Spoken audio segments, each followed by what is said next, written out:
W width estimate berapa. Daripada situ baru kita boleh kira yang seterusnya. Seperti contoh energy. Energy yang dimasukkan di sini adalah kita punya joules guna pakai apabila memerlukan kepada sync conversion ataupun defibrillation. So untuk sync conversion kita ambil bermula daripada 0.5 joules per kilo hingga ke 1 joules per kilo permulaan. Dan kemudian kita akan stepwise manner lah. Manakala defib kita start dengan 2 joules per kilo dan kemudian kita boleh naik ke 4 joules per kilo.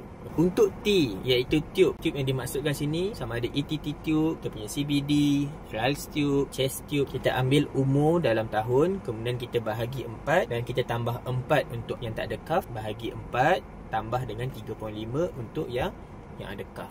Kemudian apabila kita dah dapatkan ETT size, kita boleh buat anggaran untuk kita nak anchor kat mana. Dan CBD rest tube nak guna size apa, chest tube nak guna size apa. So kita dapat ETT size sekian, kita darab dengan 2, kita akan dapatlah size untuk CBD dan juga rest tube. Bila kita darab dengan 3, kita akan dapat length untuk kita anchor. Kita masukkan ETT. Kita darab dengan 4, kita akan dapat size untuk chest tube. Manakala yang seterusnya adalah F, iaitu fluid. Untuk fluid, kita boleh bagi boluses 10 ml per kilo untuk crystalloid ataupun boleh up to 20 ml per kilo. Manakala untuk blood is 5 ml per kilo. Seterusnya adalah lorazepam, yang mana di Malaysia kita gunakan diazepam, iaitu nama lain yang kita kenal sebagai Valium. Untuk Valium, IV kita menggunakan 0.2 mg per kilo. Kalau rectal kita menggunakan 0.5 mg. Seterusnya adrenaline. Adrenaline di sini adalah 0.1 ml per kilo bagi dilution 1 in 10,000. Yang terakhir adalah glukos, yang mana kita menggunakan D10 jika diperlukan 2 ml per kilo. Kalau rasa susah, senang je. Download EMstat. Gunakan kalkulator yang telah saya sediakan. Kita telah